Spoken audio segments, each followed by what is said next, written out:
의학의 눈부신 발전으로 인간의 생명을 위협하는 많은 질병을 예방하고 치료할 수 있는 그런 시대를 우리가 살아가고 있습니다. 인간의 수명도 많이 늘어났죠. 조선시대 우리나라 사람, 특히 남자의 평균 수명은 40세가 안 되었습니다. 조선의 왕들도 거의 다 40대에 죽었어요.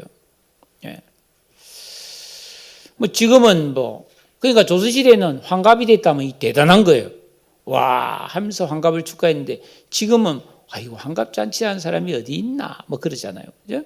왜? 인생은 60부터다 그런 말도 있죠.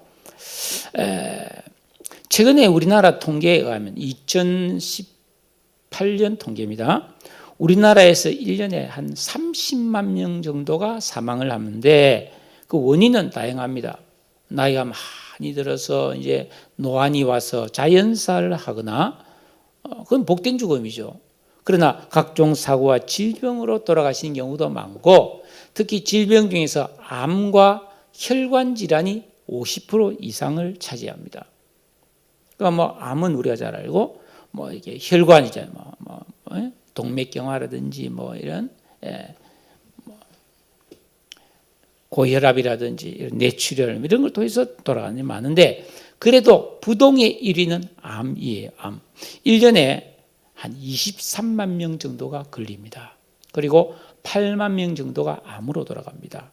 현재 국내에는 180만 명 정도의 암 환자가 있는데 전 국민의 숫자로 치면 3.6%, 그러니까 1000명당 36명 정도가 암에 걸린다 이렇게 보고 있어요.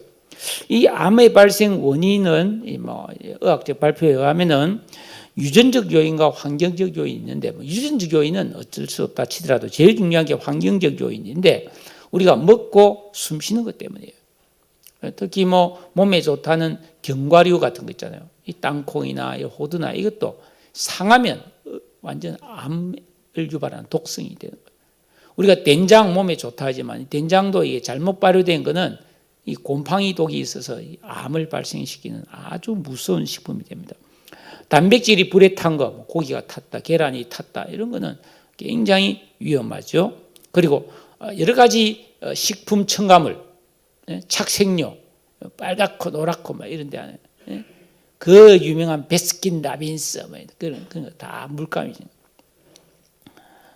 흡연, 술 이런 거, 짠 음식, 지나치게 짠 음식을 오래 먹으면 굉장히 암 발생률이 높다. 이 방사선, 만성 염증, 몸에 염증이 많으면 그게 암으로 개발된다.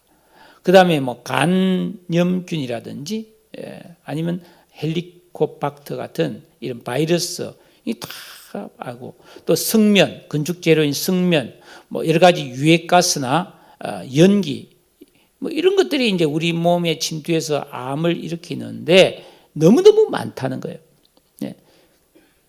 그러니까 이런 것들이 우리 몸에 침투하면은 우리 인체의 정상세포를 공격하게 되는 거죠.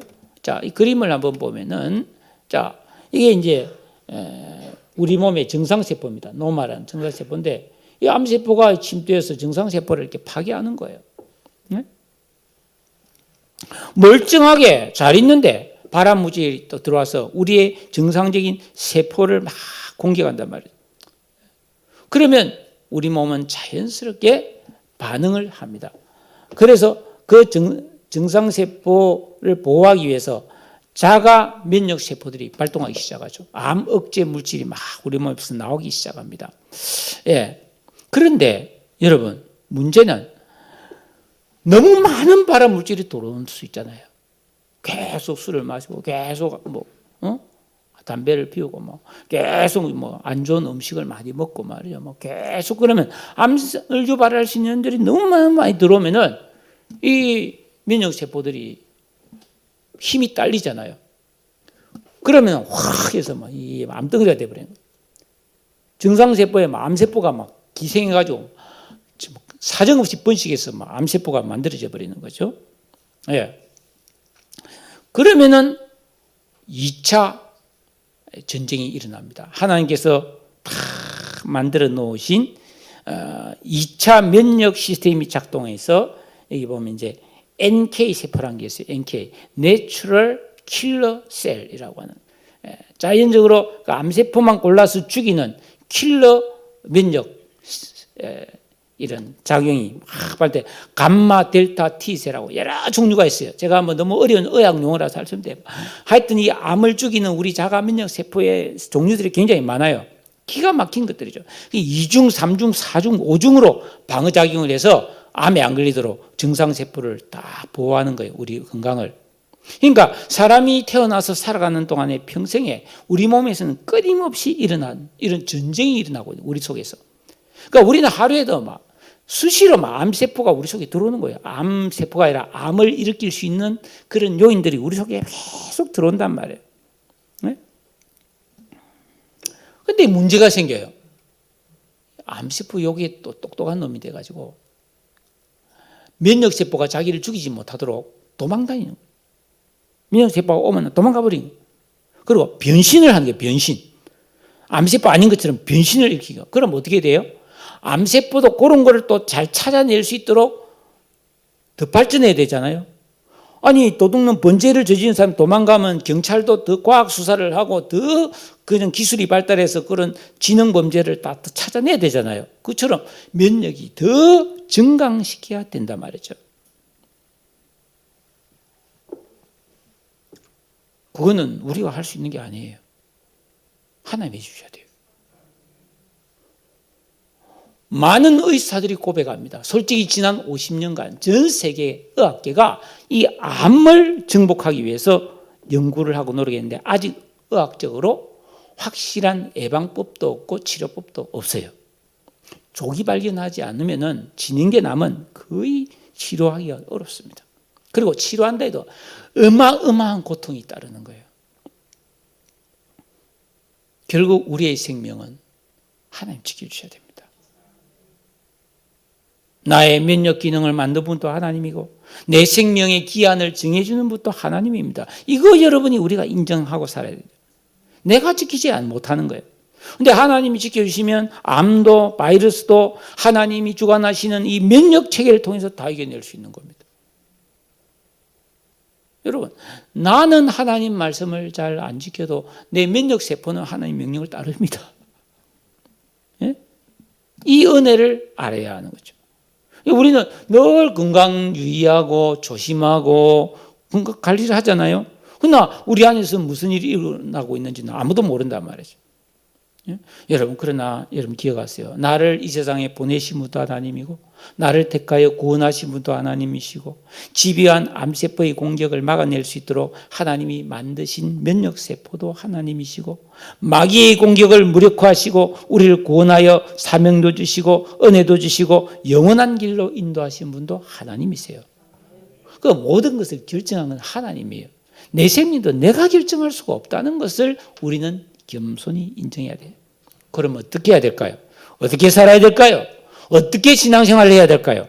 오늘 본문을 통해 깨달아 알기를 원합니다. 어느 날 예수께서 유대를 떠나 갈릴리로 가시게 되었습니다.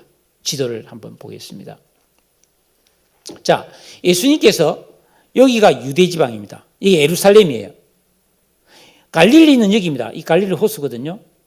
근데 여기서 갈릴리로 가려면은 요 길을 통과해야 되는데 여기가 뭐냐면 사마리아 땅이에요. 사마리아 땅. 근데 유대인들은 일로 가면 3일 길인데 이리로 길을 안 가는 거예요. 왜? 이곳은 아주 재수 없는 땅인 거예요.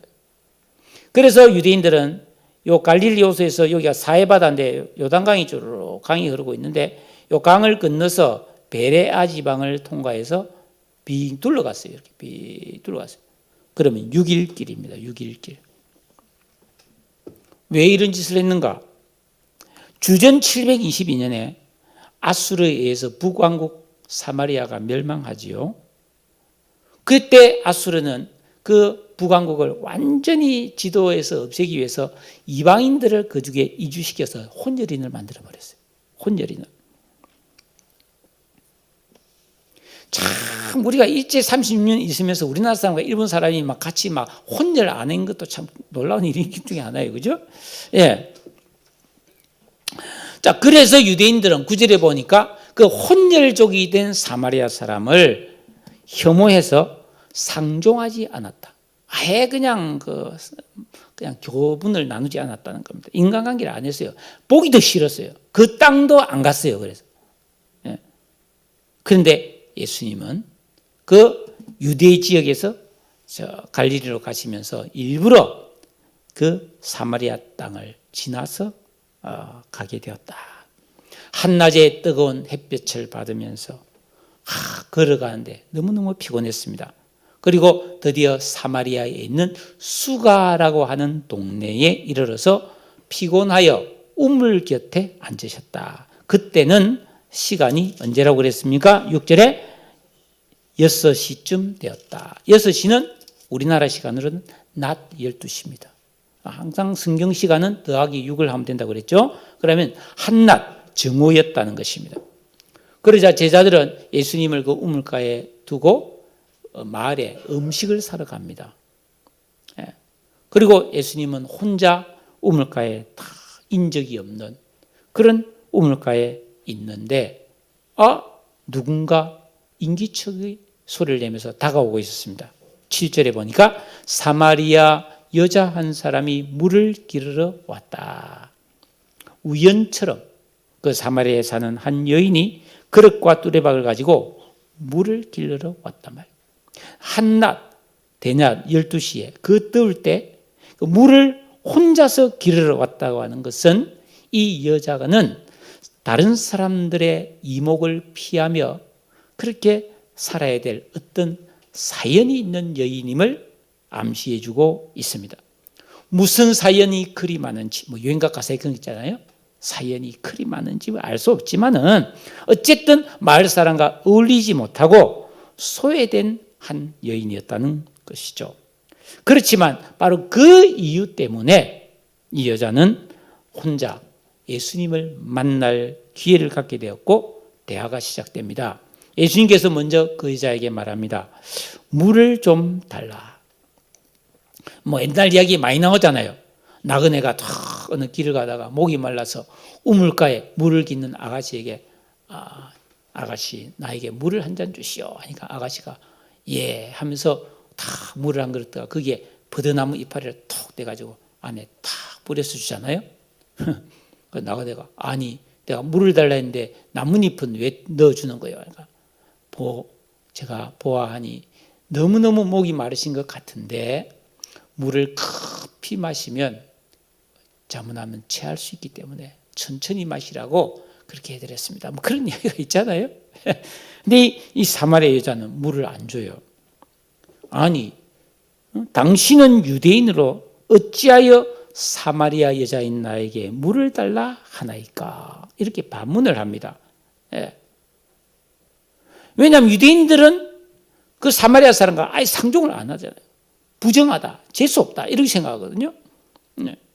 그런데 당신은 왜 다른 유대인과 다릅니까? 당신은 왜 그러세요? 도대체 누굽니까? 이런 의미죠. 여러분 이렇게 유대인들이 사마리아 사람과 말도 안 하고 얼굴도 안 마주치고 가까이도 안 가는 지가 700년이 넘어요. 700년이. 예? 북왕국 이스라엘이 BC 722년에 망했거든요. 지금은 이제 예수님이 오셨으니까 완전히 700년이 넘었거든요. 근데 문제는 이 여자는 그 부정하게 취급받는 유대인들에 의해서 부정하게 취급받는 사마리아 사람들 중에서도 또 부정한 사람이에요. 예. 그러니까 이 여자 입장에서는 사마리아 사람들도 자기 말 안 거는데 유대인이 자기 말을 걸었단 말이죠. 예. 여러분 예수님은 의도적으로 바로 이런 외롭고 마음이 슬픈 여인을 찾아온 거예요. 에베소 2장 14절에 보니까 그는 우리의 화평이신지라 둘로 하나를 만드사 원수된 것 곧 중간에 막힌 담을 자기 육체로 하시고 하나님과 화목하게 하려 하십니다. 그랬습니다. 여러분 아담 안에 있는 타락한 죄인들은 평등과 화목이 잘 안 됩니다. 이게 참 안 돼요. 편견과 차별이 극심합니다. 여러분 피부색을 보세요. 전 세계에 보면은 대표적으로 백인, 흑인, 황인이 있잖아요. 여러분 흑인과 백인은 검고 흰색이가 차이가 많이 나지만은 한 인간의 전 존재를 보면은 다른 거는 거의 몇 가지 안 되고 같은 거는 수천 수만 가지예요. 그 껍데기 포장지만 다르지 안에 피가 빨갛고 뼈가 있고 그 희노애락을 알고 사랑을 알고 슬퍼하고 똑같잖아 다. 근데 그거로 인해서 완전히 차별과 혐오를 한단 말이죠. 우리나라에서 일어나는 지금 뭐 대선에 아주 중요한 이슈가 되는 페미 논쟁도 그렇죠.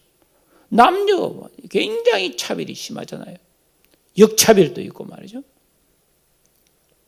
여성 혐오, 남성 혐오. 왜 그렇습니까? 뭐 출신 지역, 강원도, 충청도, 전라도, 경상도 뭔 차이 있습니까? 지역에서 좀 다르게 태어나서 조금 사투리가 다르고 그렇지만은 똑같이 행복하기 원하고 사랑받기 원하고 가족을 사랑하고 그렇게 살아가는 사람들 아니에요? 또 외모, 특히 장애를 가진 사람에 대한 혐오도 심하거든요. 여러분, 우리나라의 장애인의 80%가 후천적 장애인입니다. 정상인으로 살다가 여러 가지 사고로 인해서 장애가 된 거예요. 그거 뭐가 다릅니까? 그렇지만 이 우리 사회는 장애인에 대한 편견이 심하고 예를 들어서 조금 선천적으로 장애가 있는 그런 내성마비라든지 이런 사람들 학교를 만든다면 그 아파트 값 떨어진다고 데모해서 학교 못 만들게 하는 그런 님비 현상이라든가 그런 걸. 그러니까 아담 안에 있는 옛사람의 의식은 이렇게 평등과 화목이 안 된다 이 말이에요. 그런데 예수님은 사람들이 만들어 놓은 이런 차별과 경멸과 미움과 분열을 치료하기 위해 오신 줄로 믿습니다. 누구든지 있는 모습 그대로 받아주시고 친밀감을 나누기 원하시며 은혜와 사랑을 베풀어 주는 거예요. 우리는 예수 믿고 구원받았다면 이렇게 예수 믿는 믿음을 안에서 우리는 이런 편견과 이런 차별을 극복하는 삶을 살아야 될 줄로 믿습니다. 여러분이 직장을 다니거나 누구를 만나든지 그런 사람에게 또 여러분 잘 대하시고 정상적인 관계를 이루어가면서 여러분 사랑하며 그런 사회적 편견과 잘못을 극복하고 이기는 쓰임을 받는 우리가 되어야 될 줄로 믿습니다. 예수님은 이 여자가 물을 기르러 왔지만은 그보다 이 여인의 마음이 더 애타고 더 갈증으로 허덕이고 있음을 알았어요. 그래서 이 여자에게 10절에서 이런 말을 합니다. 너가 만일 하나님의 선물과 또 내가 너에게 물 좀 달라 했는데 내가 누구인지 네가 알았더라면 네가 나한테 물을 달라 했을 거야. 그러면 나는 너에게 생수를 주었을 텐데. 기가 막힌 말씀을 하는 거예요. 여러분 이 말씀 굉장히 중요한 말씀이에요. 이 예수님의 말씀에는 사마리아 여자뿐 아니라 저와 여러분 이 세상 모든 사람들이 반드시 알아야 될 중요한 진리를 담고 있습니다. 이 세상을 살아가는 사람에게 정말로 필요한 게 뭐냐 말이죠. 정말로 필요한 게. 여러분들에게 정말 필요한 게 뭡니까? 많은 돈이에요?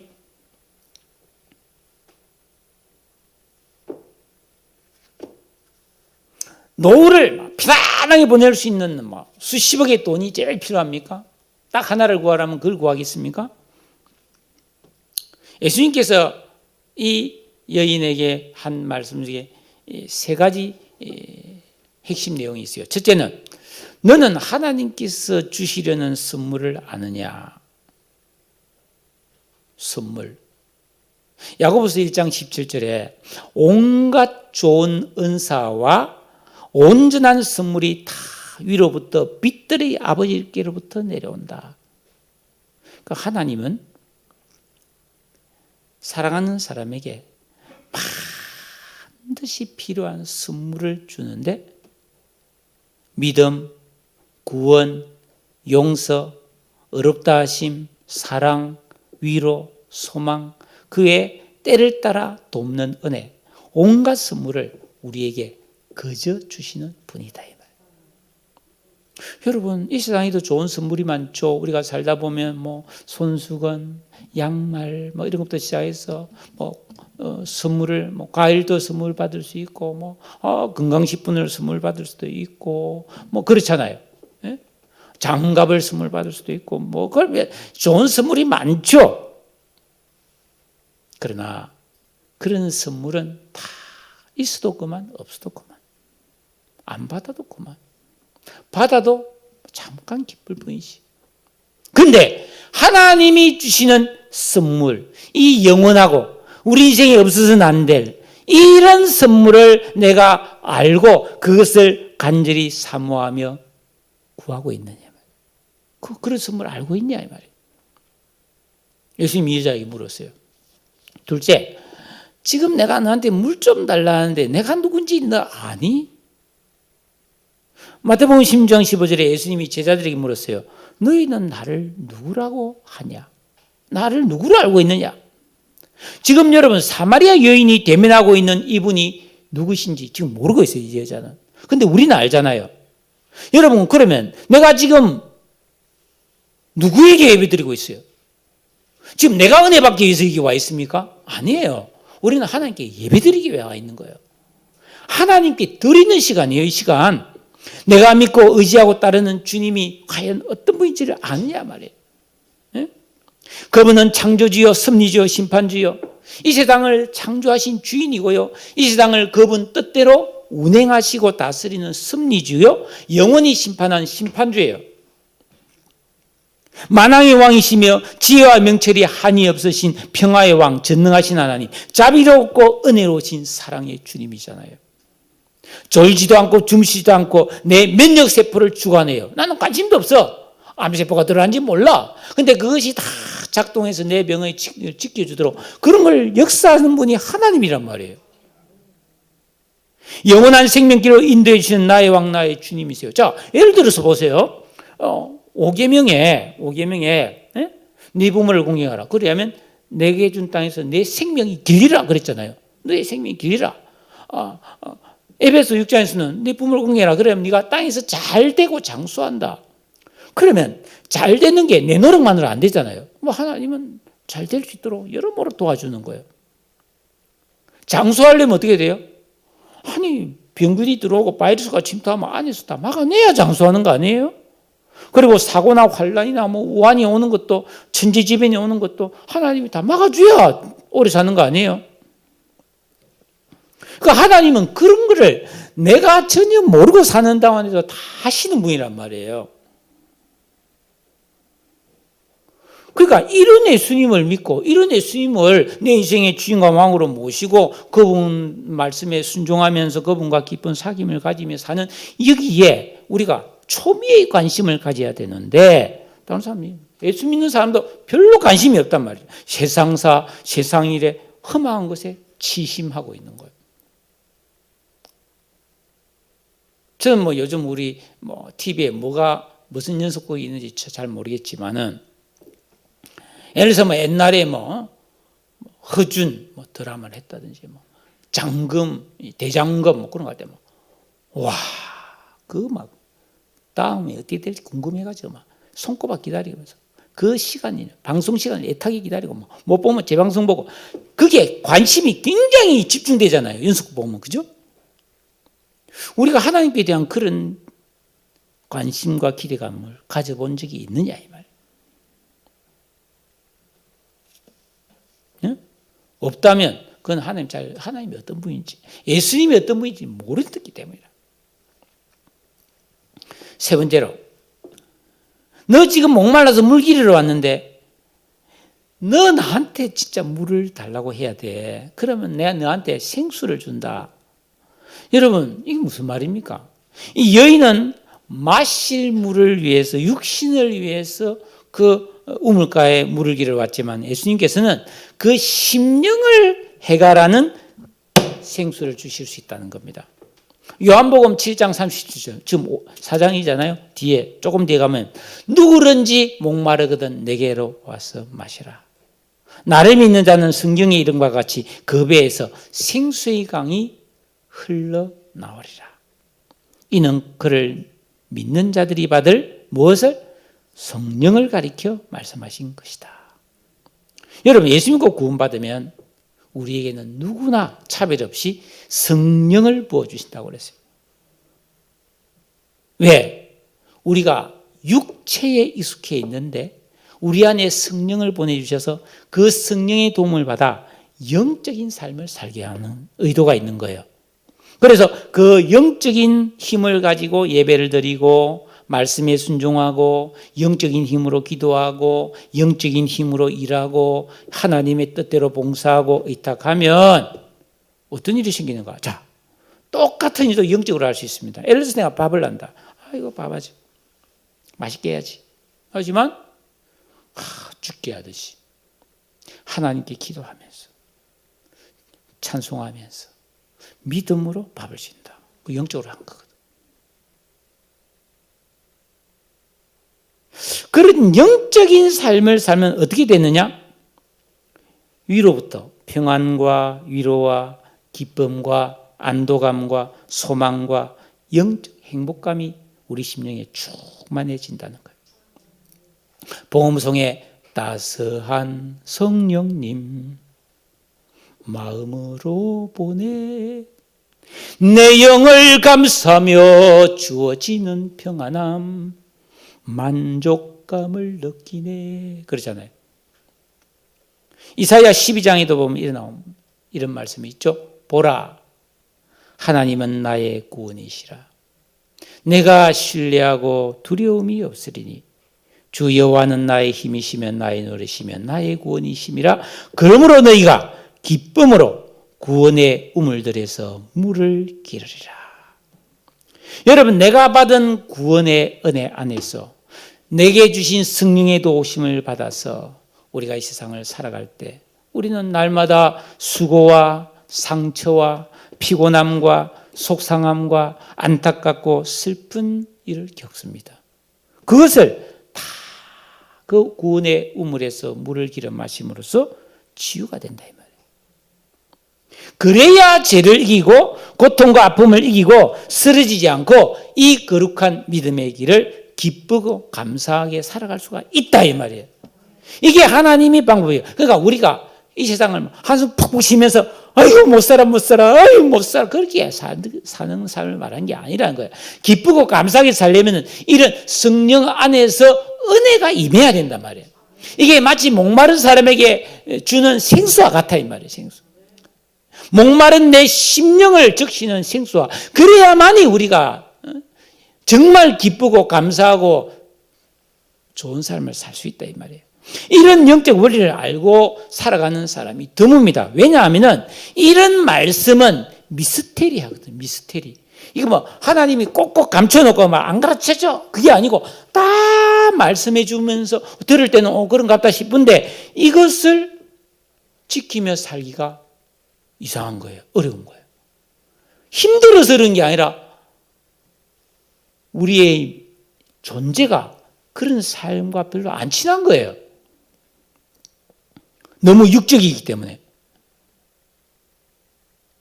어디 가면 물건이 지나치게 사다. 막 명품이 막 50% 세일한다. 그런 거는 잘하잖아요. 그러면. 기가 막히게 잘하거든요. 어디 가면 돈벌이가 있다. 막 기가 막히게 잘하잖아요. 근데 이렇게 하면 하나님이 은혜를 주신다. 그건 잘 몰라요. 왜? 우리는 원래 영적인 존재로 하나님의 생명이 되었는데 죄로 인해 그 영이 죽고 우리가 육체가 되어버렸단 말이에요. 육체 중심이 되어버렸어요. 그래서 우리는 성령의 은혜가 필요한 거예요. 예수님께서 이렇게 말씀을 합니다. 하나님 스물 아니? 내가 누군지 아니? 너 나한테 물 달라 하면 내가 진짜 물을 주는데 이러니까 여자가 의아하다는 듯이 주여 물기를 그릇도 없고 당신 뚜레박도 없고 이 물이 얼마나 깊은데 당신이 어디서 나한테 물을 준단 말입니까? 이 물은 그 옛날 전설에 의하면 우리 조상 야곱이 판 거라. 야곱이. 그 덕분에 우리가 지금까지 이 온 동네 사람들이 이 물을 마시며 살았는데 당신이 우리에게 생수를 준다는 말은 당신이 그럼 야곱보다 더 대단합니까? 이렇게 물어본 거예요. 당연하죠. 훨씬 더 대단하지. 훨씬 더 크지. 왜? 예수님이 이렇게 대답하셨습니다. 그래. 이 야곱이 진 우물 좋지. 그렇지만 이 물을 마시면 다시 목마르지만은 내가 주는 물을 먹는 자는 영원히 목마르지 않고 내가 주는 물은 영생하도록 솟아나는 샘물이 된다. 이 뭔가 어마어마한 말씀이잖아요. 여러분, 예수님께서 우리에게 주시는 것은 언제나 가장 최고급이고 영원한 겁니다. 요한복음 6장에 보면 예수님이 이렇게 말합니다. 너희 조상들은 광야에서 만나를 먹었지? 근데 그거 먹고 죽었어. 하나님이 줬지만 죽었어. 근데 내가 주는 떡을 먹으면 영원히 산다. 그렇게 말했어요. 마태복음 28장 20절에 내가 세상 끝날까지 너희와 항상 함께 있으리라. 그러니까 예수님이 주는 것은 진짜 영원한 거고 대단한 것을 주는 거예요. 여러분, 우리가 다 경험해 봤지만 이 세상에 좋은 것, 아름다운 것, 젊음, 생명 다 잠깐이잖아요. 다 잠깐이에요. 아무리 피부 관리를 해도 오래 가는 게 아니죠. 다 안개예요, 안개. 불의 꽃이다 말이에요. 이걸 깨달아야 되는데. 예?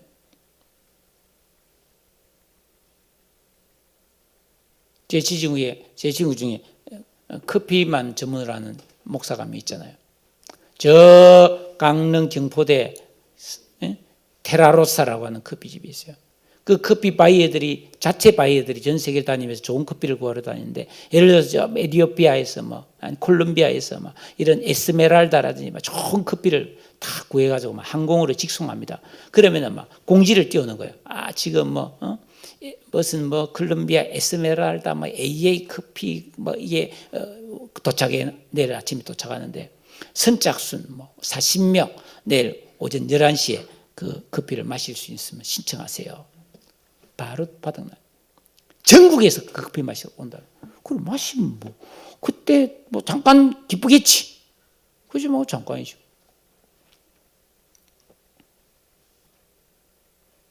저는 코웨이 생수, 우리 교회는 잘하면 삼다수가 없으면 백산수 이런 거 마십니다. 그런데 지금 최근에 이게 뉴스를 보니까요, 700mg 물 한 병에 10억짜리가 있습니다. 물론 그 병이 금으로 됐다 하더만요. 물병이 그렇게 모르겠어요. 그리고 지금 여러분, 우리나라 강남에는 블링 H2O라는 47,000원짜리 생수가 팔리고 있어요. 그것도 요만한 병에 한 병에. 그런 거 마시면 그거 마시면 목 안 마르나 다시? 여러분, 아무리 좋은 시간, 대단한 공연을 즐기고 대단히 행복한 시간을 보내고 여행을 떠나서 막 이러면서 사진 찍고 해도 그것은 내 곁에 잠깐 머물 뿐 아무것도 남지 않고 사라집니다. 영원히 좋은 것은 주님께만 있는 거예요. 믿음, 소망, 사랑, 하나님의 자녀된 신분, 구원, 천국, 순종과 기도를 통해 승화된 내 세 사람의 의식과 인격, 나의 상급, 영원한 생명, 여러분, 이것을 사모하며 사시기를 주의 이름으로 축원합니다. 예수님이 내가 주는 물을 먹으면 다시는 안 목마르고 계속 샘물처럼 솟아난다 그러니까 여자가 눈이 번쩍 뜨인 거예요. 그래서 15절, 그래요 주여, 그러면 그 물 내게 주세요. 그래서 내가 다시는 목마르지 않고 여기 물기르러 오지도 않게 해주세요. 이 주님이 말한 뜻을 정확하게 못 깨달았는데, 주님은 영적인 말씀을 했는데 이 여자는 완전 물질적으로 알아들었는데요. 그러나 이 여인의 말 속에 아주 여인의 속내가 다 들어있는 거예요. 자, 이 여인은 남의 이목을 피해서 남들이 다 안 올 때 살짝 눈치 봐가면서 이 우물에 물길을 다니는 게 너무너무 힘들고 귀찮은 거예요. 싫은 거예요. 저도 어릴 때 물길을 봤어요. 어리니까 예? 어떤 날은 왜 그런지 모르지만 온 동네 사람이 물동이를 쫙 놓고 막 물을 끼는데 물 한 통에 뭐 2원인가 3원인가 사는데 막 물통 지키느라고 막 추운 겨울에 내가 내 물통 들어 나를 동안에 지키고 있는 그런 거 대봤어요. 막 얼마나 추운지 막. 그래 물통이 막 이런 걸 막 이고 그죠? 뚝뚝 흐르는데 겨울에 막 찬물이 툭툭 흐르는데 막 닦아가면서 그렇게 물 기르는 주기 저는 봤어요. 저는 밖에서 막 들고 가다가 막 몇 발짝 갔다 치고 몇 발짝 갔다 치고 했는데 물 기는 거 보통 일이 아니에요. 이 여인이 물기를 다니는 게 너무너무 힘들었어요. 왜냐하면 동네 친구들이 있으면 오선소선 이야기하면서 재미나게 왔다 갔다 할 수도 있는데 혼자서 아무 안 될 때 막 피해 다니면서 해야 되니까 얼마나 힘들겠어요. 그렇지만 뭐예요? 먹고 살아야 되니까 가야지. 그런데 예수님이 한 번 마시면 영원히 목마르지 않은 물을 준다니까 뭐 얼마나 기가 번쩍 떠 있겠어요. 여러분 마찬가지로요. 이 세상에는 일하기 싫고 공부하기 싫고 청소하기 싫고 뭐 살기 싫은 사람이 많아. 이유가 여러 가지가 있겠지. 네? 힘든 거 싫어하는 사람이 너무 많은 거예요. 그러니까 뭐 돈 많이 벌면 편안하게 살고 싶다 이런 생각을 하고 있는 거예요. 예수 믿으면 축복받는다면 그걸 좋아할 수밖에 없는 거예요. 근데 이게 왜 그런지 아세요? 일을 하기 싫다, 공부가 하기 싫다, 살기가 싫다, 재밌는 게 없다, 하고 싶은 것도 없다. 마음과 영이 병든 거예요. 정상이 아닌 거예요. 지긋지긋하다, 출근하기 싫다. 근데 뭐 먹고 살려면 할 수 없지 하고 나가는 거죠. 이게 정상적인 삶이 아니라는 거예요. 주님 볼 때. 그러니까 완전히 이제 병이 다 드러났어요. 예수님 앞에서. 예수님이 이제 본격적으로 치료를 다 이제 시작하는 거예요. 그래서 16절에 너 가서 남편 데려와라. 여러분 수술은 아픈 거예요. 주사 맞으면 바늘로 찌르니까 아픈 거예요. 약을 먹으면 써요. 항암 치료는 큰 고통이 따라요. 치료는 어렵습니다. 예수님께서 여자의 아픈 곳을 찔러요. 가서 네 남편 데려와라. 여자가 뜨끔하죠, 그죠? 뜨끔해서 남편 없습니다 이러는 거예요. 딱 잡았답니다. 그래서 예수님께서 그래, 네 말 맞다. 어디서 거짓말하는 그렇게 안 했어요. 네 말 맞다. 너에게 남편 5이 있었고 지금 있는 자 6번째도 네 남편이 아니니 네 말이 참되도다. 자, 여러분 이 여자의 잘못된 삶을 예수님이 드러내면서 이렇게 좋은 말로 이렇게 상처 안 받도록 완벽하게 병을 진단하고 있는 거예요. 보통 사람들 어떻게 했어요? 이 더러운 거사 뭐 그렇게 말할 수도 있잖아요. 여러분 이 여자의 병명이 뭡니까?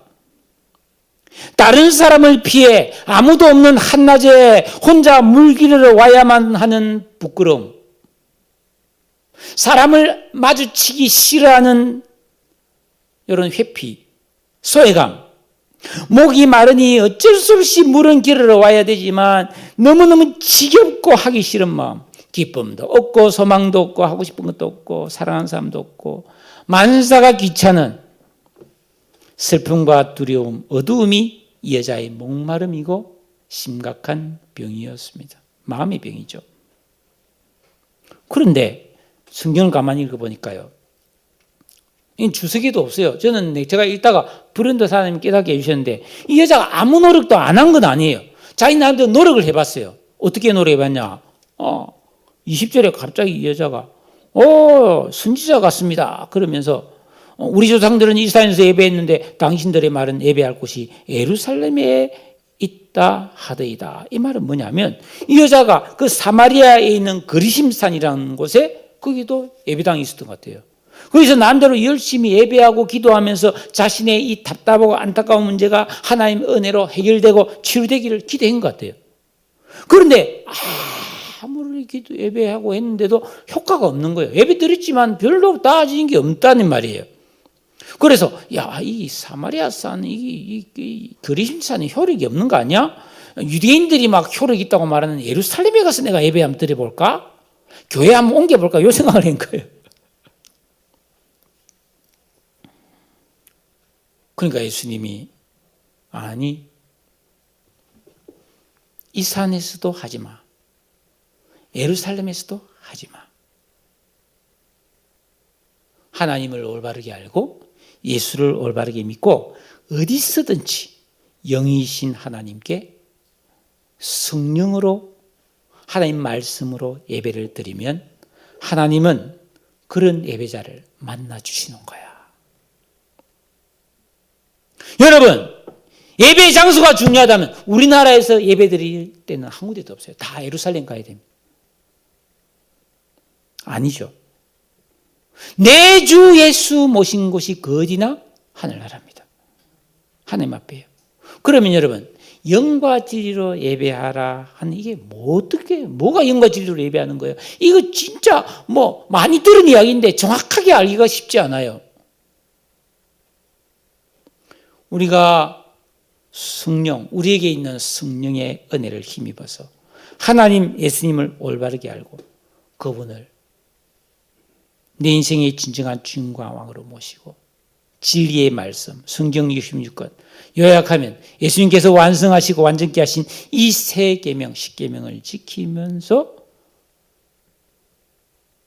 내 안에 새 사람의 의식과 지각과 인격이 만들어져 있거나 아니면은 그 순종과 기도의 반복 되풀이를 통해서 내 마음을 기경하면서 예배드리는 그 예배가 영과 진리로 예배하는 삶이라는 거예요. 하나님의 뜻대로 살면서 드리는 예배라는 거예요. 성령의 인도를 따라 살면서 드리는 예배라는 거예요. 정확한 하나님 말씀대로 순종하면서 드리는 예배라는 겁니다. 여러분, 창세기 4장에 보면 가인과 아벨이 하나님께 예배 드렸는데 똑같이 드렸지만 받는 것은 하나님이 결정하는 거예요. 인간이 안고 있는 모든 문제는 근본적으로 내가 하나님과 어떤 관계에 있느냐에 따라 다른 겁니다. 여러분, 예배의 장소나 건물보다 더 중요한 것은 내가 어떤 마음가짐으로 무엇을 위해 살고 있는지가 예배자에게 더 중요하다 이 말이에요.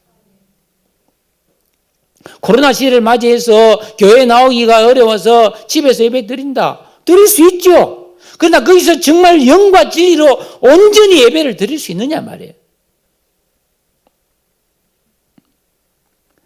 여러분, 구약에는 성전 건물에서 예배드렸지만 그 성전 건물은 하나님이 폐하셨어요. 이제는 참 성전이 예수님이 오셨단 말이에요. 그러니까 이제는 구약에 그 성전 지어놓고 그 성전을 애지중지하면서 예배드리지 말고 이제는 뭐예요? 그 예수님을 사랑하고 그 예수님 뜻대로 살면서 예배드려야 된다는 겁니다. 그래서 23절에 아버지께 참되게 예배한 자들은 영과 진리로 예배할 때가 오나니 곧 이때라. 지금 주님이 오셨다 이 말이에요. 그러므로 이 여자는 이제 어디 갈 필요가 없어요. 사마리아에서 그림산에서도 얼마든지 참 예배를 드리고 하나님의 은혜를 힘입을 수 있는 줄로 믿습니다. 여자가 이 뭔가 좀 달라. 내가 보니 선지자 같습니다. 그러면서 참 놀라운 고백을 합니다. 25절에 메시아 곧 그리스도라 하는 이가 오실 줄을 저는 알고 있는데 그분이 오시면 모든 것을 우리에게 알려주실 것입니다. 저는 메시아를 기다리고 있다는 뜻이잖아요. 그분이 오시면 내 모든 것을 다 그분이 말해주실 텐데요. 자기가 사실은 그 메시아를 기다리고 있다는 고귀한 고백을 합니다. 예수님이 나야. 너에게 말하는 내가 그 메시아야.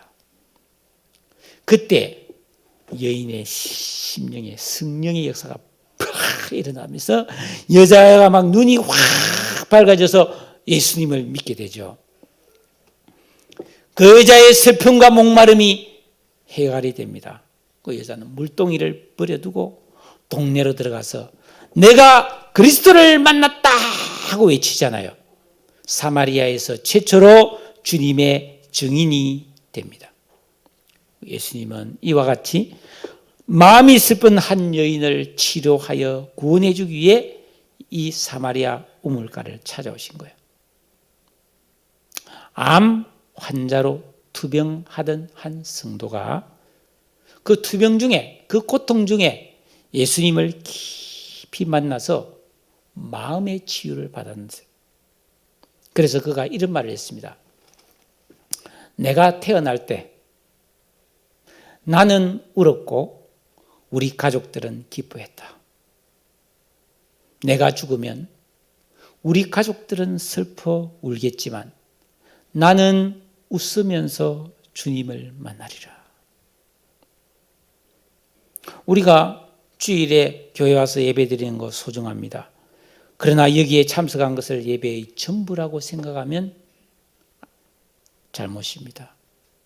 예수를 믿고 예수를 깊이 알고 내게 주신 성령의 은혜를 힘입어서 예수 그리스도 그 나의 하나님을 내 인생의 진정한 주인과 왕으로 모시고 그분이 우리에게 지키라고 주신 이 진리의 말씀을 순종하며 살아가는 이런 영적인 삶을 통해서만이 우리의 깊은 슬픔과 고민이 해결되어집니다.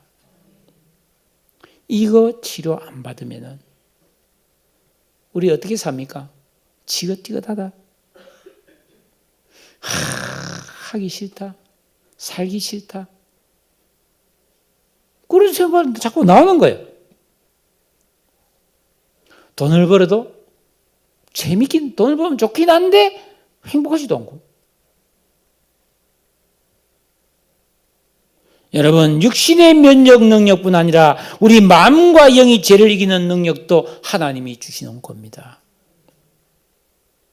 내 몸을 하나님 기뻐하는 거룩한 산제물로 드리는 영적 예배자로 사는 길 외에는 진정한 기쁨과 만족이 영원히 누릴 수 없어요. 우리는 오직 예수 그리스도 안에서만이 진정한 기쁨과 감사와 행복감을 누리며 살 수 있습니다. 영상을 한번 보겠습니다. 우물가의 여인, 한번 영상 한번 보겠습니다.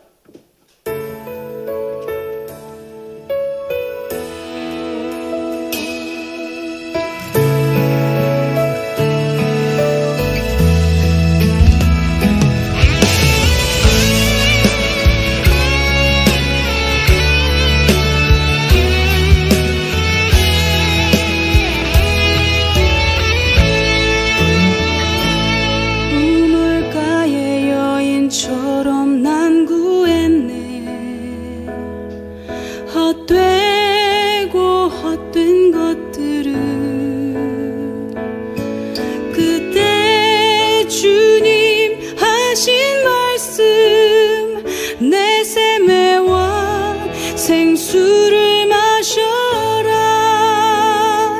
많고 많은 사람들이 찾았었네. 헛되고 헛된 것들을 주 안에 감추인 보배. 세상 것과 난 비길 수 없네. 주님 채우소서. 나의 잔을 높이 듭니다. 하늘 양식 내게 채워주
찬을 높이 듭니다. 하늘 양식 내게 채워주소서. 넘치도록 채워주소서.